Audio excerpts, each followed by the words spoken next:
Amboa sawa botiana manfe na tena o kampo. Abasengedi bandolo ba elimba dikalo ya lobabedi. Abinyobese lo kotome bosoba jenela nyolekon la dikalo TV. Mboa lobabedi na sangwa onyambroa wonjamu na lobabedi. Tetepi sandumba kinya maso. Jongola bambambe di matube ewuda longe. Bamaso melena musango mwanyambe weke musisuba tomo nyanyu.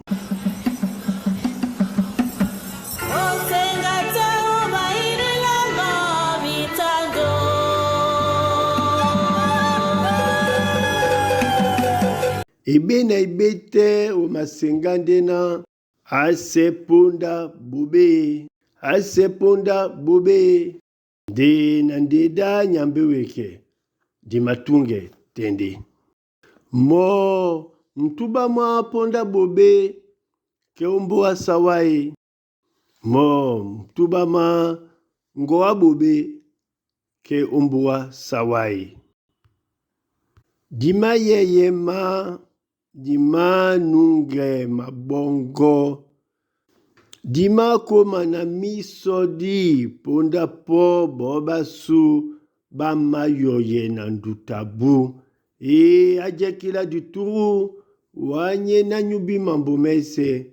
Umajasonde udisenge usene peto sesasue. Dima bele bambambe dima koma besa. Boba su ba makane. Dube labule na dima we babo. Oyene pasuone ubona bajun.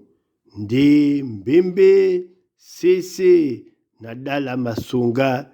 Didi kamende omboa su poko poko. Ase ponda bobe. Ajekila dituru. Mboa sawa e maposo mbasan mongo. Ninge dipete. Obeise wana. Oko mende dango omonyawo. Ngama bola masu sonde me bobe. Osipanda na bisole bisonge ya nyitem. Ngabe bolo basu sonde be manyise wa milae. Osipanda na biso ale ya biso ole ya biso nge ya nyongo. Ajekila dituru sese ombusa sese jemi ala su ditingamende nawa. Ajekila dituru owa miosoma su otese etum na biso ndima. Leye biso ngeyanyi mapona tena owa. Sumane biso din lokila bebekele jem le biso omanyolo. Sumane biso yindutu yena yipin biso omandabo. Sumane biso dindi wanje di madem yangamao omandabo mese. Lome ya biso ndolo na mulatako mwa poko poko. Lobabedi obuso. Lobabedi omlema. Amboa sawa. Tinga mesonde poko poko na dube longo. Nyambe weke nyena nyuma domse mambo mese amasuele nyongango.